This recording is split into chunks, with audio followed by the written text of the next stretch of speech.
On July 27, 2020, Time 25, President Donald Trump announced a major trade agreement between the United States and the European Union aimed at avoiding a potential trade war and reshaping transatlantic trade relations.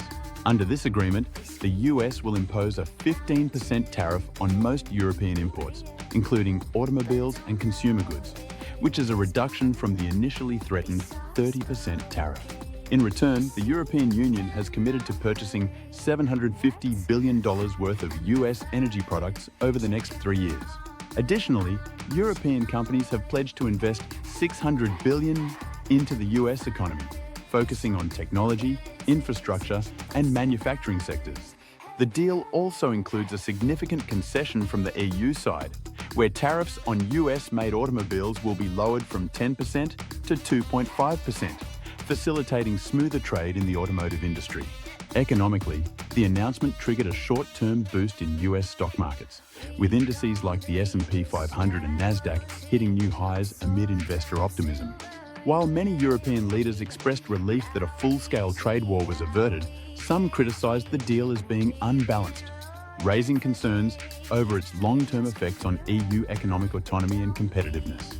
Industry impacts are mixed. Certain sectors like aerospace and luxury goods are expected to benefit, while European steelmakers may face challenges due to a separate 50% tariff on steel exports to the US, part of ongoing protectionist measures. Looking closer at sector-specific effects, the energy sector stands out as a major beneficiary. US energy giants such as ExxonMobil and Chevron are poised to capitalize on the EU's commitment to purchase $750 billion in energy products. This likely includes natural gas, oil, and possibly liquefied natural gas, LNG, boosting exports and revenues for American producers while helping diversify Europe's energy sources. In the automotive sector, US manufacturers like Ford and General Motors could see increased sales in Europe due to the significant reduction of EU tariffs on American-made vehicles. This makes US cars more price competitive and could encourage expansion or new investments in European markets. Conversely, some European car manufacturers might face tougher competition in the US due to the 15% tariff imposed by the US on EU imports. Technology and semiconductor companies also stand to gain from the agreement. The deal's emphasis on increased European investment in US technology and infrastructure suggests higher demand for advanced semiconductors and tech equipment. Companies such as NVIDIA, a leader in graphics processing and AI chips, and ASML, a Dutch supplier of semiconductor manufacturing equipment, may benefit from increased orders as supply chains become more integrated and investment flows increase. Consumer goods companies with strong transatlantic presence such as Procter & Gamble and Nike could also see benefits from reduced trade barriers and tariffs. These companies might expand their market share in Europe due to lower costs and streamlined regulatory hurdles, boosting revenues and profits.